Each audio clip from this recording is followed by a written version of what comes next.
Hello guys, NautoAis here, and I want to give my thoughts of the state of play that happened on September 24, 2024. Surprisingly this year, there's no double feature of Nintendo Direct and state of play. Of course, if you're wondering why, there was already been a Nintendo Direct partner showcase that happened on August. So it is what it is, but I have to say, this state of play, I am hyped. I think it was a good one. It's one of their better ones than the previous one. Of course, and the best part is they didn't talk about Concord. Okay, I get it. Of course, you know what happened with Concord? They canceled the game, they shut it down. You know that story there. So anyway, with that said, I'm gonna give my thoughts that I am interested on this state of play. There were some honorable mention. Some of them are like sort of in my personal opinion, a Dark Soul clone. Not a fan of it. I can play them, but I'm really suck at it. So anyway, I digress. So I'm going to start with Astro Bot, a good $60 game that a lot of people should buy it, and I am planning to buy it in the long run. Backlog. The game, it's fun what it looks like. If you play Astro Bot's Playroom, this is sort of a more full-fledged one. It is a cut and paste. So what's happening now is that they are going to be adding new speedrun mode in the game, plus more robot to rescue, and they already showed two of them, one from Hell Diver and the other one is from Stellar Blade. So there you go. Hopefully one of the 10 is something Square Enix representative, but we'll just have to wait and see. And then a shadow drop, and I'm surprised actually this happened, because on a different video I did talk about how Pocket Pair will not be in the Tokyo Game Show because of what people kind of believe is some sort of the lawsuit from Nintendo and the Pokemon Company. But PalWorld got shadow drop, of course, on the PlayStation 5 for $30. So there you go. So not only it's on Steam, Xbox, now it's on the PlayStation 5.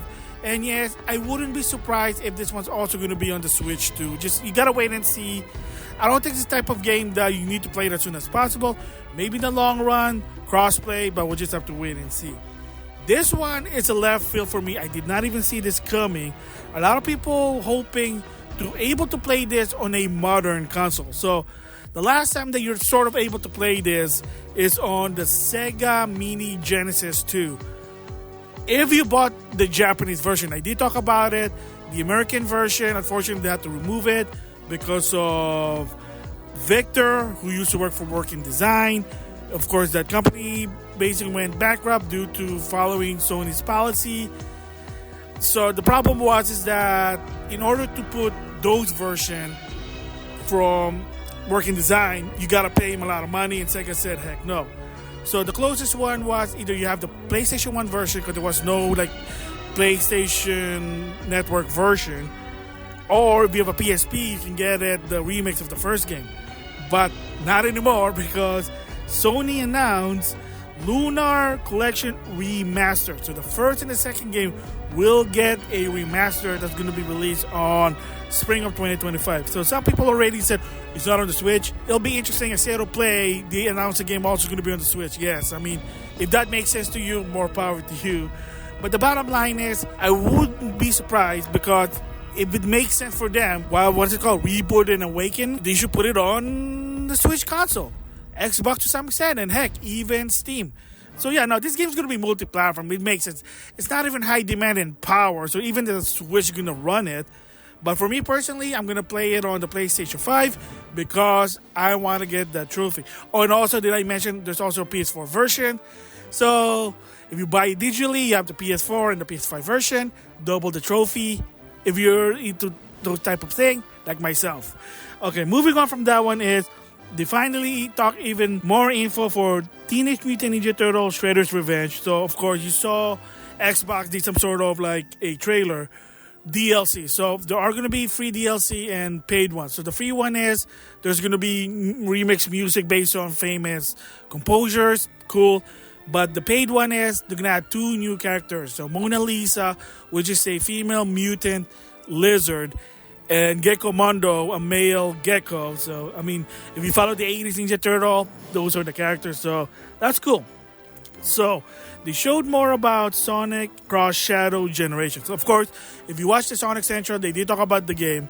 However, there will be a free DLC that, believe it or not, you get to play as Shadow from Sonic the Hedgehog 3 movie starring Keanu Reeves. Yes, the guy who played Johnny Silverhand and, of course, The Matrix. So, would this version of Shadow able to do Matrix skills?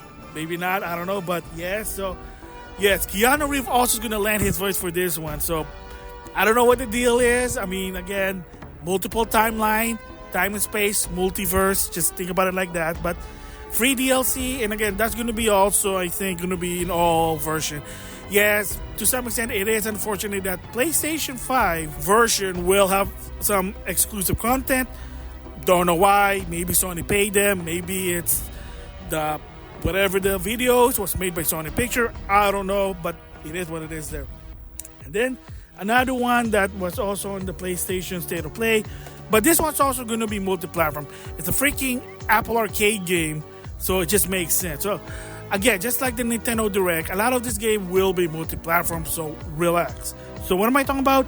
Fantasian Neo Dimension. They revealed the release date, December the 5th. And yeah, they just gave more info about it. So again, it's the guy who did the Final Fantasy series. There you go. So they also revealed the release date for Dynasty Warrior Origin. And it will be January 17, 2025. So what is this game? Well, if you know Dynasty Warrior, if you play those games like myself, it is just a hack and slash 1 versus 100, basically slashing and hacking dumb AI soldiers. So it is what it is.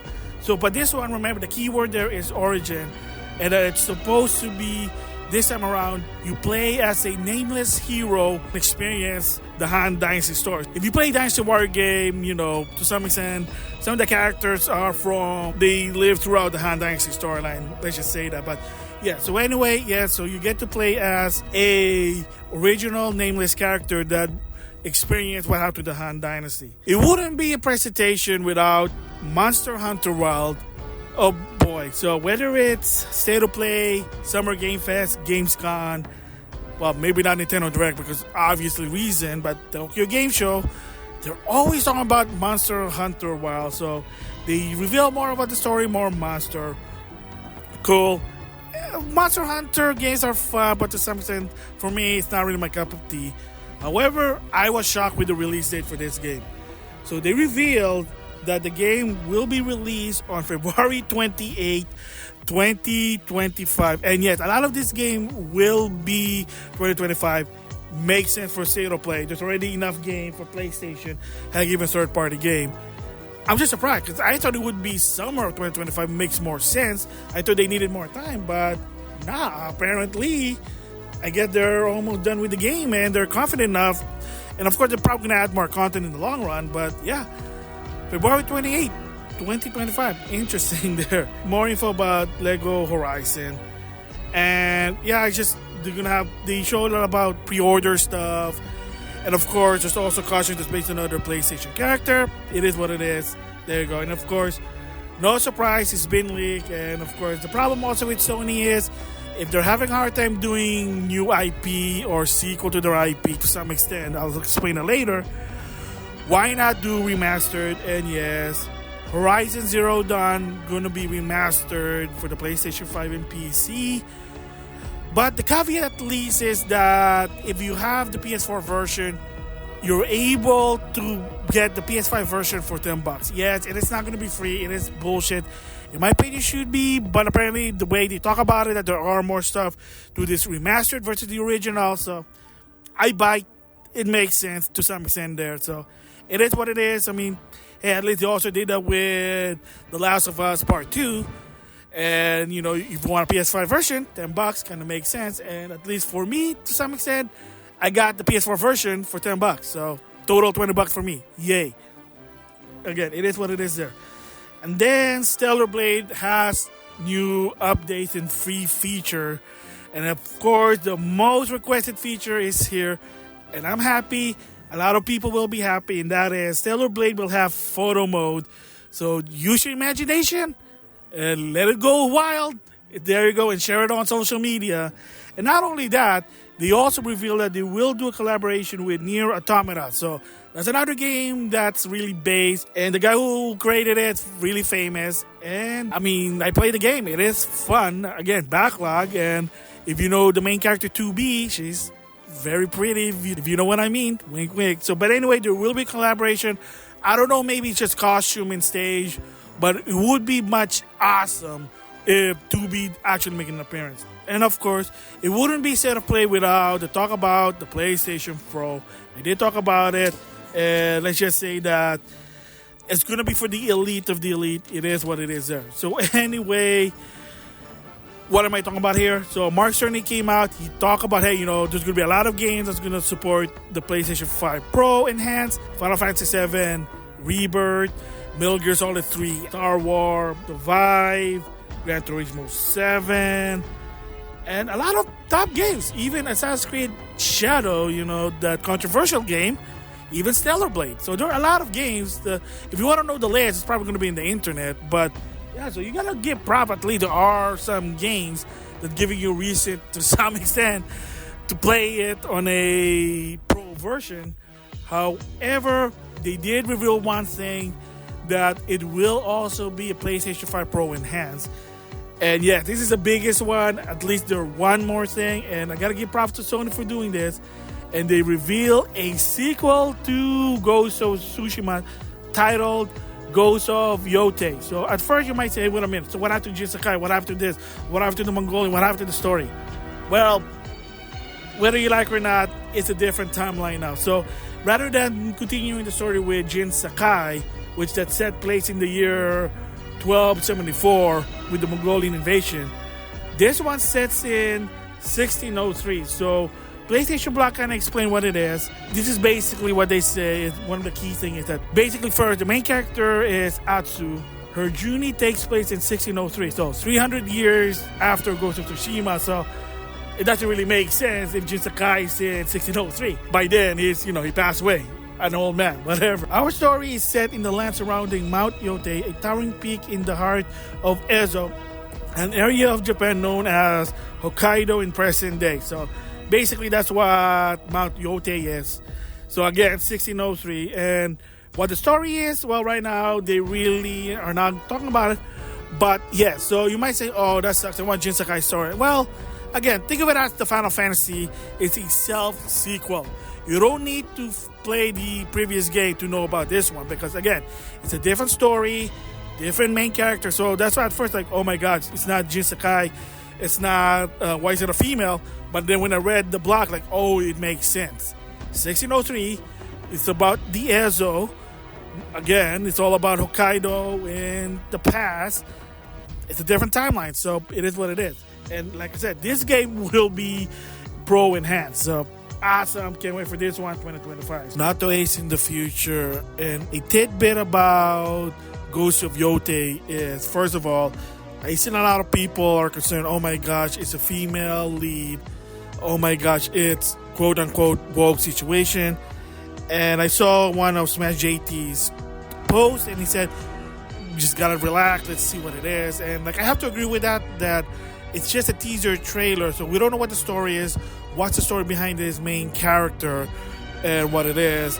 Not all female character considered, oh my gosh, she's bad, because they did the same thing with The Legend of Zelda Echo of Wisdom, with like, oh my gosh, we're gonna play a Zelda, oh no, it's political, which not necessarily to some extent, unless the story behind it and the content and the idea is. I mean, there are some games that went to that direction, unfortunately, but with Zelda, of course, it's not obviously. But in the case with this one, there's not a lot of information yet. It was still, it's a teaser trailer. But with that said, apparently the actress who plays the main character has a history of being political. And apparently when people reveal who the actress is going to play for Ghost of Yotei, apparently this person is very political, apparently has a history of being political, even giving an opinion about it. However, I seen the MIBD, and this person actually did some video game, and I really never heard anything very negative about it on social media. So what I'm trying to say here that, so the female lead, I don't think that's a bad thing. The person behind it, okay, maybe it's a bit of concern. However, if this person can separate personal issue to professionalism, it should be fine. So if this person basically just being professional, doing Ghost of Tsushima, not putting any propaganda when they're interviewing this person or anything, trying to promote the game, and just focusing, game is good, there's no political issue in the game, and it should be fine. So it's a situation where they're trying to separate the person from the art, if that makes sense. So as of right now, yes, there are a bit of a concern because apparently this person was doing a blocking spree on Twitter, but even to a point that some people said, hey, I never interact with this person, I'm getting blocked. And I kind of looked that up on the internet, and apparently, I could be wrong, maybe people are just making this up. Apparently there's a third-party extension called Twitter Blockchain, which if you block the particular person, whoever followed that person also gets blocked, I guess. But at the same time, bad form, it makes you look bad, but that's a different story there. So again, a tidbit about this game is that, yes, it is a female lead, but as of right now with that teaser trailer, I don't see anything that's a red flag. As the person behind it, yes, that person does have a history of being political.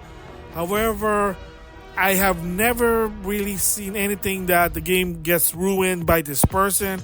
So my guess is that this person, even so political, this person knows how to separate the art from the artist, being professional about the game or whatever this person works on, and whatever personal issue, opinion this person has, it just gives it, well, to themselves. Just saying that. Overall, for this PlayStation State of Play, I have to say that it is one of their better ones.